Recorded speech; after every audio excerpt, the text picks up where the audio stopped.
দেখছেন সবার খবর, সবার নজর, বার্তা এক নজর। রাস্তায় আলু ফেলে পথ অবরোধ বিজেপির সিঙ্গুরে। হুগলির সিঙ্গুরের রতনপুর আলু মোড়ে আলু চাষিদের সমর্থনে রাস্তায় নামল ভারতীয় জনতা পার্টি। ন্যায্য দামের দাবিতে বিক্ষোভ এবং অবরোধ কর্মসূচিতে কিছু সময়ের জন্য থমকে যান চলাচল। আর এখানে চাষিদের অভিযোগ যে উৎপাদনে বাড়ছে খরচ, কিন্তু বাজারে মিলছে না প্রাপ্য দাম। হিমঘর খরচ, পাইকারি দরের পতন এবং প্রশাসনিক নিষ্ক্রিয়তা সব মিলিয়ে চরম সংকটে আলু চাষিরা। বিজেপির হুঁশিয়ারির দাবি পূরণ না হলে বৃহত্তর আন্দোলনে নামা হবে। প্রশাসনের সঙ্গে আলোচনা শেষে পরিস্থিতি স্বাভাবিক হলো। রাজনৈতিক চাপানোতর এখন তুঙ্গে। আলুর বাজারে এই টানাপোড়েনের কি ভোট রাজনীতিতে বড় ইস্যু হতে চলেছে, সেটাই এখন দেখার।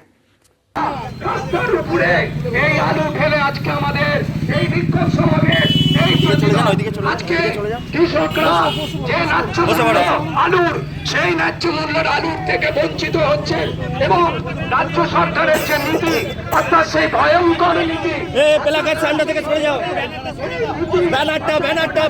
ব্যানারটা সেই